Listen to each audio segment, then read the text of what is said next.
What's up, everybody? Noah Kids back here for my review of the brand new Hallmark film for Fallen to Love, Pumpkin Everything. Amy is a novelist who returns to her hometown to look after her stubborn grandfather, Tom, and his pumpkin-themed store. While there, she crosses paths with a man from her past who everybody thought in town that pretty much it was her grandfather who thought, well, hey, they're gonna end up together anyways, so this is a film that had a very big fall feel to it, right from the trailer. And that was a big gripe from everybody who has been watching the new Hallmark films as of recently, especially the fall ones. The Fall into Love ones have not been that fall-like. They've had fall-like posters, but they haven't been fall films, if you know what I mean. Looking back at past fall films, we've had movies like Pumpkin Pie Wars, Falling for Vermont, why am I blanking? Roadhouse Romance, Taking the Reins, Raise a Glass to Love,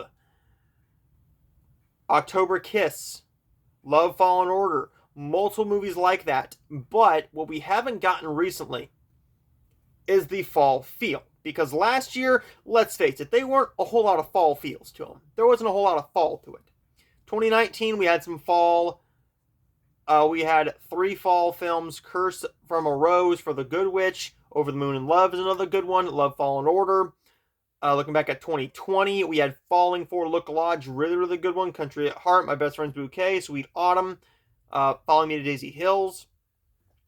2021, we had Roadhouse Romance, Raise a Glass to Love, Love Strikes Twice, South Beach Love, and Advice to Love By. The ones that I really felt like had the best fall feel for those ones was Roadhouse Romance, Raise a Glass to Love, and Taking the Reins. How does this film stack up? Well, this is a good one. It's not great. This is a good one that had the potential to be great. This is going to do better than Girlfriendship did. I think it's going to do better than Fly Away With Me did. But the big numbers are going to come in 2 weeks with Christmas. And we will be doing a full-on Christmas preview next weekend. That will be a video on Monday or Tuesday. I will be doing both the Hallmark channel and Hallmark Movies and Mysteries probably in one video. I might split that up, but probably one video because Hallmark Movies and Mysteries is only having one. But anyways, let's get right into Pumpkin Everything. Already 2.5 minutes in this video. Taylor Cole does a really great job in here as Amy. And Corey Sevier as Kit delivers a really well done performance. Corey is an actor that I think is going to become a staple with the Hallmark channel. He has done a whole lot of horror.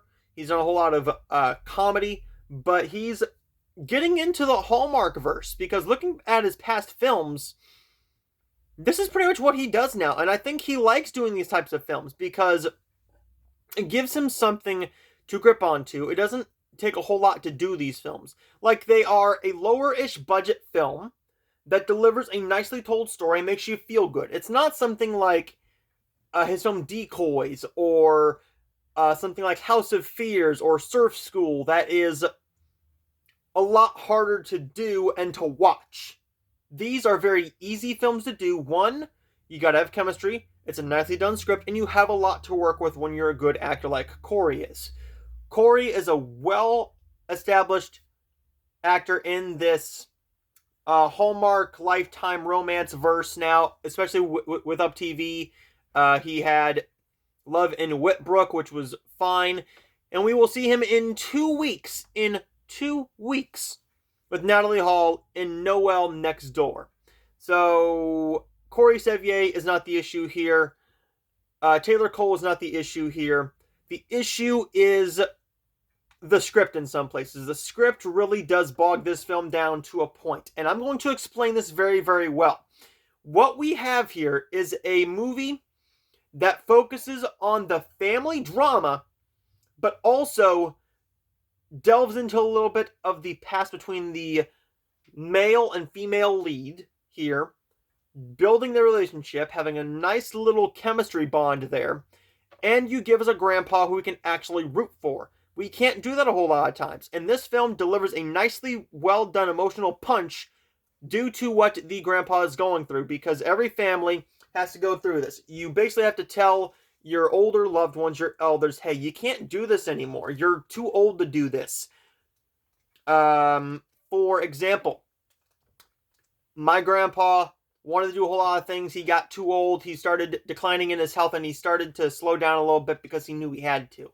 Pumpkin Everything is starting to go into that. Pumpkin Everything is all about this grandpa, who basically wants to keep running his store, but his health is declining. So he's not wanting to sell, but he's not wanting to give it up either. Pumpkin Everything delivers a nicely told story. However, it does have a little too many stories that they don't focus on. This side plot that they throw in for just one scene is never explored again between Amy's mother and the owner. Well, it is kind of explored a little bit, but they go into it and then they just kind of abandon it. They abandon that ship. And I thought they had good on-screen chemistry. The guy who ran, the owner of the coffee shop and the mother had great on-screen chemistry for the 30 seconds we saw them. Pumpkin Everything is a nicely told story. I thought it did drag a little bit. Right after he goes into hospital, I thought we were almost done with the film. And we were almost done with the film. I thought you could have added in a little bit more with them, with our leads here, with Corey and Taylor. But you didn't. With that being said, and this is one of the stronger films that Hallmark has released thus far within this lineup.